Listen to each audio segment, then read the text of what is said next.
Hello survivors, I'm the Survivalist, and welcome to a little bit of a special video for Halloween. With it being just a couple of days away, there are many types of horror. Jump scare horror, body horror, regular horror, but we're exploring cosmic horror. This is Dagon. The description for it is, the description for it is it's based on one of H.P. Lovecraft's works. I can't remember if it's of the same name or not, but it's basic. I'm not entirely sure what the game involves or pertains to. It's sort of like maybe an interactive story experience. Kind of hard to say until I actually get in and see and show it with you guys. But there's a link to the Steam page down in the description. I believe it's free to just like download and see for yourselves. But without further ado, and with Halloween on the horizon, let's start with Dagon. Very interested to see what it's going to be like, because a lot of the reviews... Here we go. Perfect. Dagon is a faithful, interactive adaptation of H.P. Lovecraft's work focused on story and atmosphere. You will not find difficult choices, action sequences, or inventory management here, and movement is limited to progressing through locations along with the plot. I am writing this under an appreciable mental strain, since by tonight I shall be no more. Oh, I do have to... click? Okay, here we go. During the game, you'll encounter interactive elements. Some of them will allow you to continue your journey, others reveal interesting facts about the original short story, its historical background, and the author. Some of the trivia is hidden. In order to find these secrets, focus your eyes and look for the Elder sign. So right-clicking and looking for like the branch or the antler sort of shape. You can also access all of the found facts later. They'll be available in the main menu. Penniless, and at the end of my supply of the drug which alone makes life endurable, I can bear the torture no longer, and shall cast myself from this garret window into the squalid street below. Ooh. Do not think from my slavery to morphine that I am a weakling or a degenerate. When you have read these hastily scrawled pages, you may guess, though never fully realize, why it is that I must have forgetfulness or death. Okay, so what all do we got here? Oh, we got that. Okay, morphine. Morphine entered into its use in the 19th century and was routinely administered to treat severe pain during the American Civil War, World War I. Also sold without restrictions until 1914. Morphine became more popular after the invention of the hypodermic syringe around 1854. Friedrich Sertner, who first isolated the substance, originally called it morphium, after Morpheus, the Greek god associated with dreams. At the time when Dagon was published, morphine abuse, known as soldier's disease, already posed a big problem in the United States. Okay, maybe I'll try skipping a lot of like the trivia stuff so we can just like let the story play out. It was in one of the most open and least frequented parts of the broad Pacific that the packet of which I was supercargo fell a victim to the German sea raider.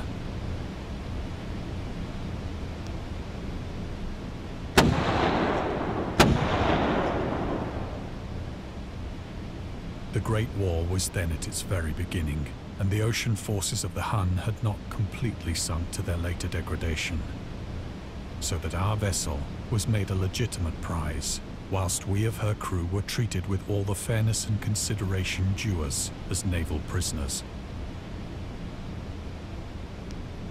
Okay, Elder... There we go.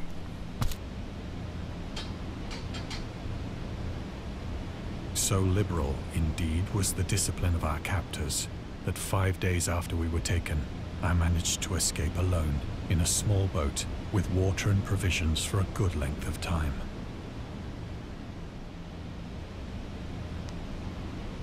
Just want to check around for anything else, but yeah, I gotta admit, it does feel pretty interesting to have like this display through a story, just like little bits and scenes as this. When I finally found myself adrift and free, I had but little idea of my surroundings. Never a competent navigator, I could only guess vaguely by the sun and stars that I was somewhat south of the equator. Of the longitude, I knew nothing, and no island or coastline was in sight.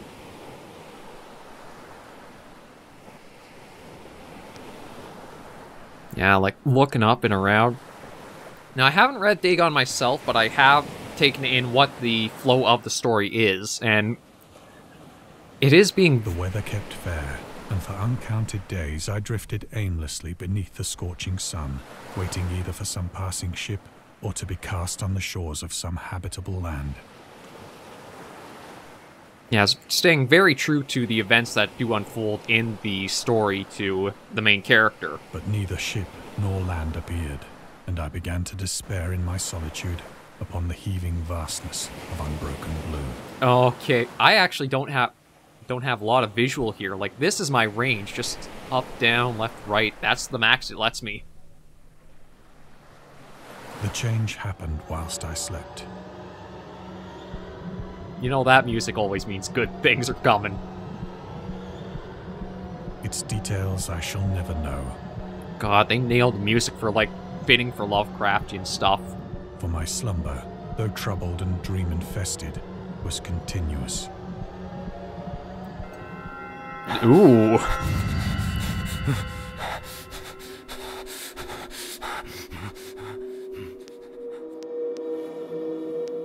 When at last I awoke, it was to discover myself half sucked into a slimy expanse of hellish black mire, which extended about me in monotonous undulations as far as I could see, and in which my boat lay grounded some distance away. Though one might well imagine that my first sensation would be of wonder at so prodigious and unexpected a transformation of scenery, I was in reality more horrified than astonished. For there was in the air, and in the rotting soil, a sinister quality which chilled me to the very core. The region was putrid with the carcasses of decaying fish, and of other, less describable things which I saw protruding from the nasty mud of the unending plain. Perhaps I should not hope to convey in mere words the unutterable hideousness that can dwell in absolute silence and barren immensity. Yeah, that was one of Lovecraft's themes, is insignificance, that you really are, like, looking out, there's nothing on the horizon, and it does look endless. Even, like, moving the camera, you can kind of see, like, mountain in the distance, but there's nothing except emptiness here.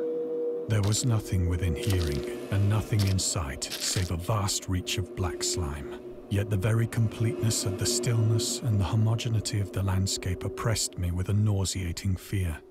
Existential crisis coming up sooner or later. The sun was blazing down from a sky which seemed to me almost black in its cloudless cruelty, as though reflecting the inky marsh beneath my feet.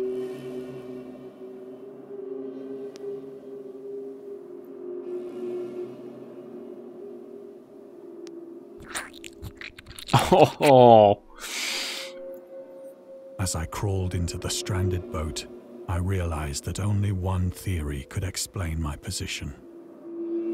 Through some unprecedented volcanic upheaval, a portion of the ocean floor must have been thrown to the surface, exposing regions for which innumerable millions of years had lain hidden under unfathomable watery depths. That's moving. The hill's moving. So great was the extent of the new land which had risen beneath me that I could not detect the faintest noise of the surging ocean, straining my ears as I might. Nor were there any seafowl to prey upon the dead things.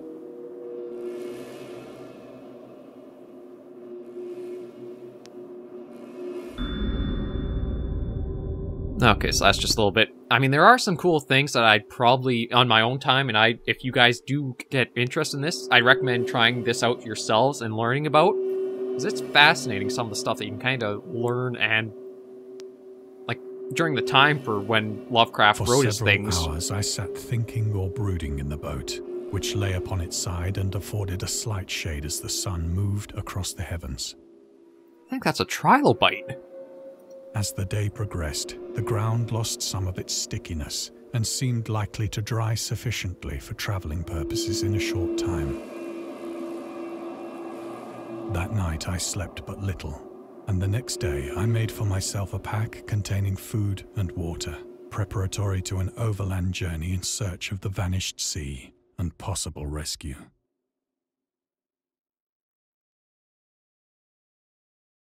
Well, there's our pack.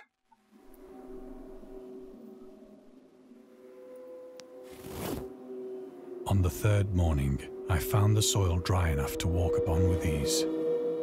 The odor of the fish was maddening, but I was too much concerned with graver things to mind so slight an evil, and set out boldly for an unknown goal. Now, like, I play a lot of survival games on the channel. One of the things you think about are looking for landmarks, trees, buildings, even mountain or etc. for view, but here, what do you go for? What would you even start thinking for? There's just, like, nothing here.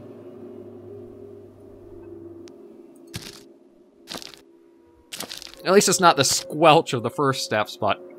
All day I forged steadily westward, guided by a faraway hummock which rose higher than any other elevation on the rolling desert. Now we're getting into not exactly recognizable things. I don't know what that even... Welcome to Lovecraft's things starting to show out. Like, that's something too, but that's so buried I can't tell more about it.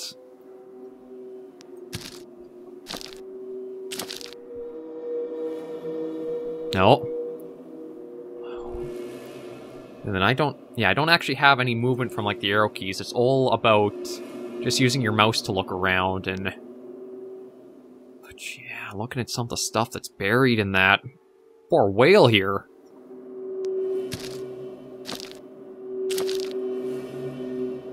Oh! That night, I encamped, and on the following day still travelled toward the hummock, though that object seemed scarcely nearer than when I had first espied it. Yeah, looking at these things. Just looking to see if there was... The Horrors of the Ocean. Yes, I will read. The creator of the Cthulhu mythos and the fictional underwater city of R'lyeh was convinced that life could not exist at the bottom of the ocean, because the water pressure would make it uninhabitable. Today we know that the darkest depths of the ocean are home to many peculiar organisms. Deepest dwelling fish we have discovered so far, the Mariana snailfish, live about 8,000 meters, more than 26,000 feet below the ocean's surface, in never-ending darkness and at hellishly crushing pressures hundreds of times stronger than those found at sea level. Upon glancing at the modern photos of deep-sea creatures such as the anglerfish, the fangtooth, or the viperfish, and their truly Lovecraftian characteristics, it's hard not to find some irony in this. Now that's odd, because, yeah, a lot of Lovecraft stuff, or compared to some of his works, really have a lot of deep-sea animal characteristics to them. By the fourth evening, I attained the base of the mound, which turned out to be much higher than it had appeared from a distance. An intervening valley setting it out in sharper relief from the general surface. Too weary to ascend, I slept in the shadow of the hill.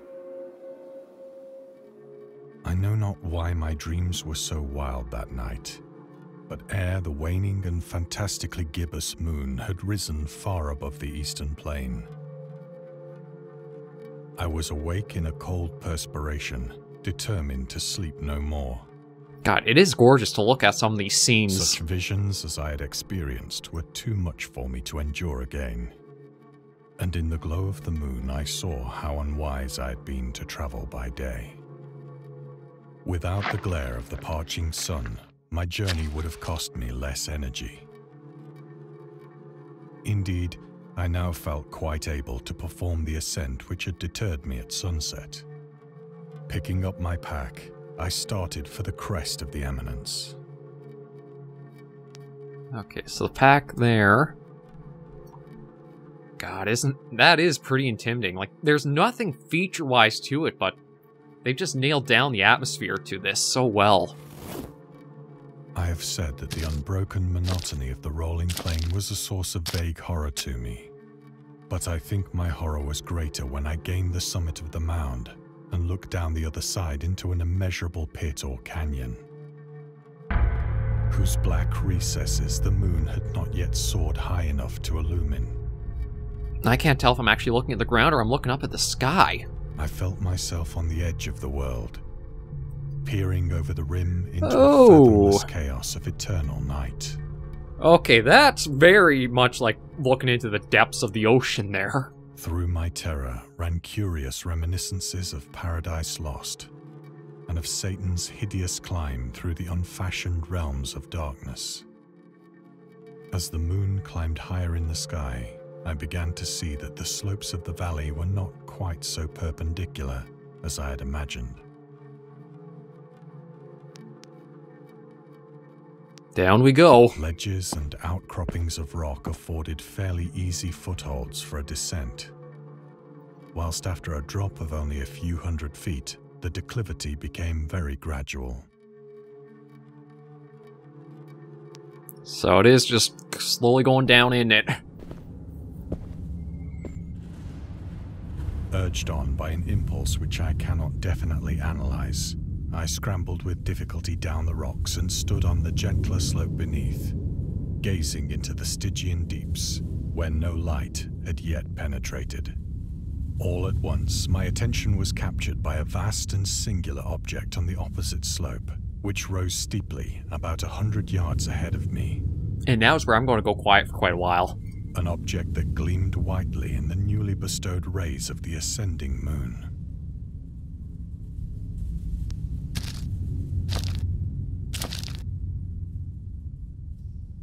That it was merely a gigantic piece of stone, I soon assured myself. But I was conscious of a distinct impression that its contour and position were not altogether the work of nature. A closer scrutiny filled me with sensations I cannot express.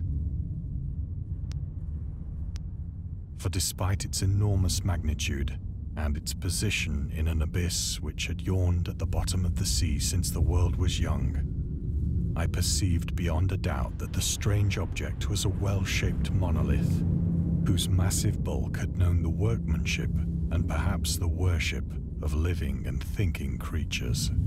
Dazed and frightened, yet not without a certain thrill of the scientist's or archaeologist's delight, I examined my surroundings more closely.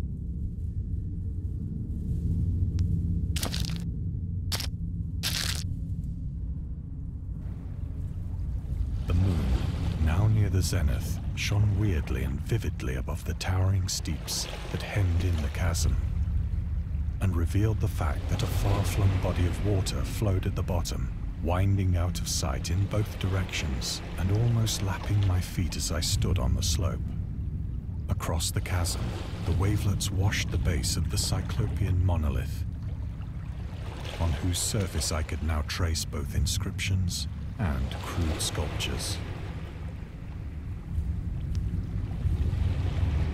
The writing was in a system of hieroglyphics unknown to me and unlike anything I'd ever seen in books, consisting for the most part of conventionalized aquatic symbols such as fishes, eels, octopi, crustaceans, mollusks, whales, and the like. Several characters obviously represented marine things which are unknown to the modern world, but whose decomposing forms I had observed on the ocean-risen plain. It was the pictorial carving, however, that did most to hold me spellbound.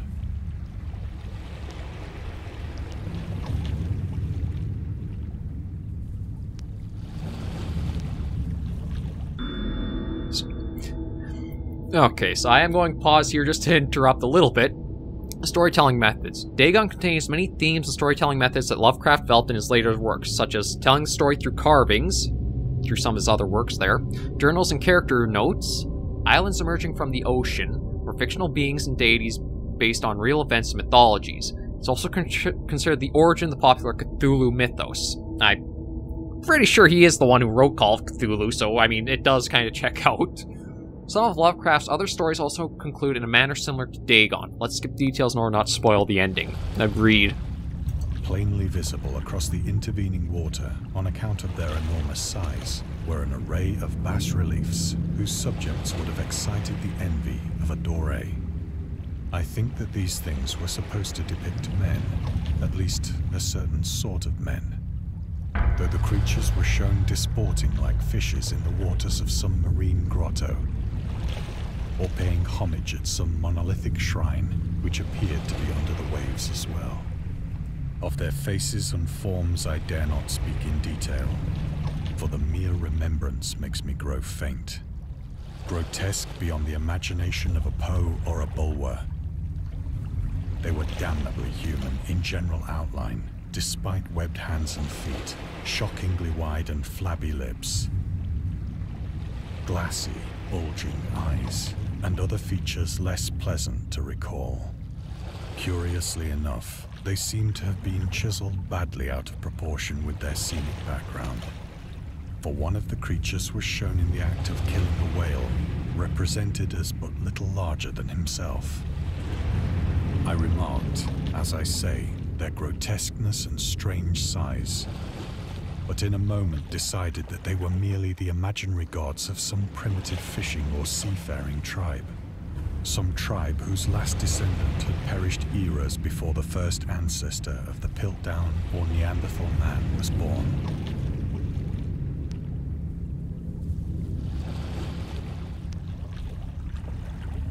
Awestruck at this unexpected glimpse into a past beyond the conception of the most daring anthropologist, I stood musing whilst the moon cast queer reflections on the silent channel before me.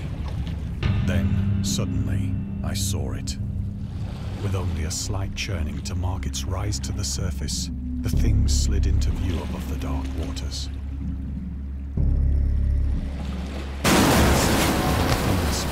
Loathsome, it darted like a stupendous monster of nightmares to the monolith, about which it flung its gigantic scaly arms, while it bowed its hideous head and gave vent to certain measured sounds. I think I went mad then. Of my frantic ascent of the slope and cliff, and of my delirious journey back to the stranded boat, I remember little.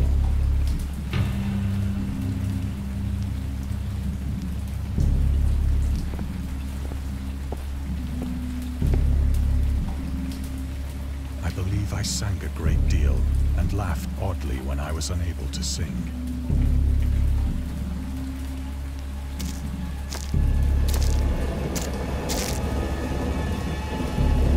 I have indistinct recollections of a great storm sometime after I reached the boat. At any rate, I know that I heard pearls of thunder and other tones which nature utters only in her wildest moods.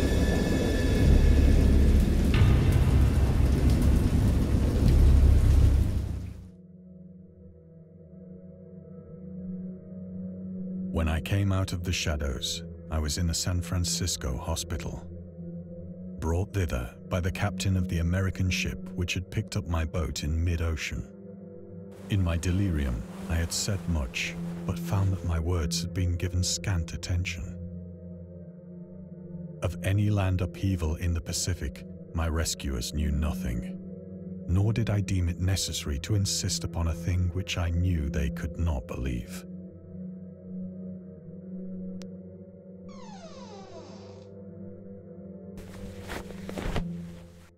Once I sought out a celebrated ethnologist and amused him with peculiar questions regarding the ancient Philistine legend of Dagon, the fish god.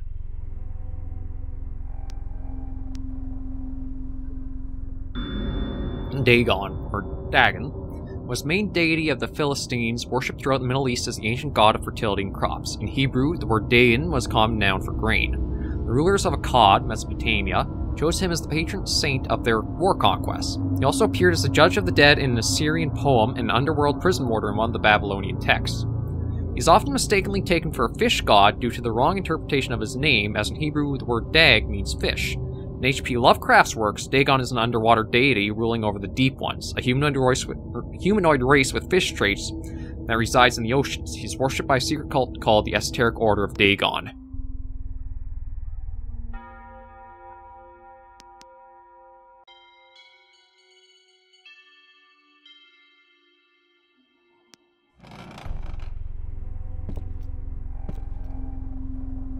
But soon perceiving that he was hopelessly conventional, I did not press my inquiries.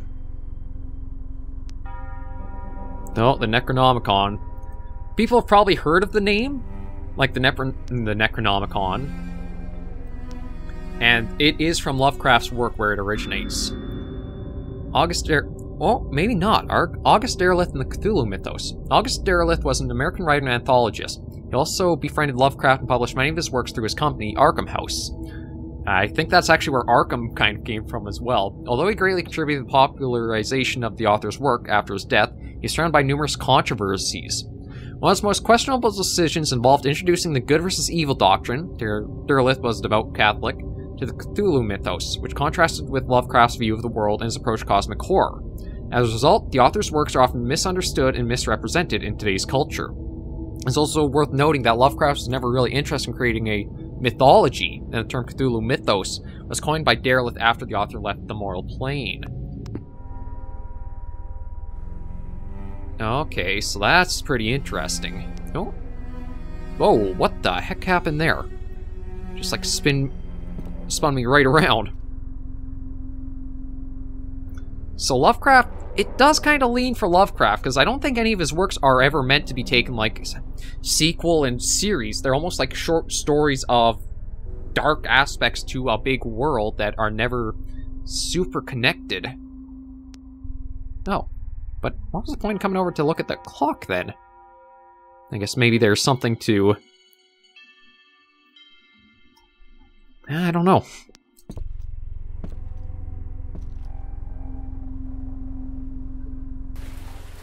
It is at night, especially when the moon is gibbous and waning, that I see the thing.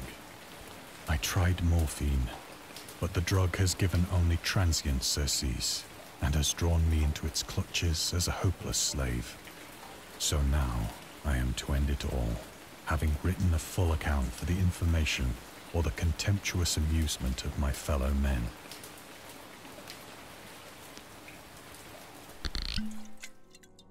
Often, I ask myself if it could not all have been a pure phantasm, a mere freak of fever as I lay sun-stricken and raving in the open boat after my escape from the German man-of-war. This I ask myself, but ever does there come before me a hideously vivid vision in reply.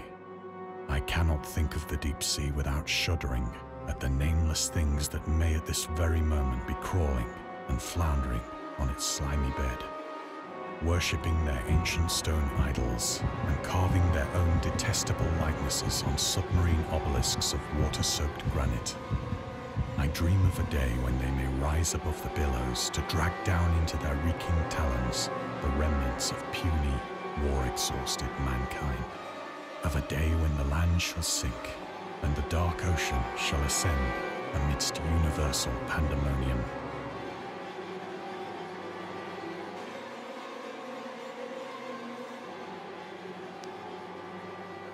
Oh, God, the visuals are amazing.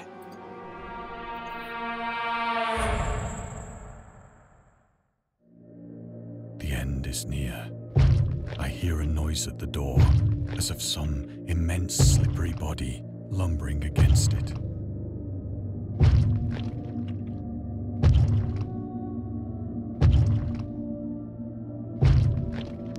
It shall not find me.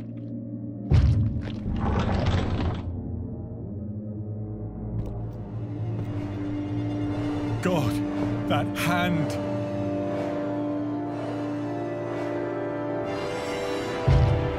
The window! The window!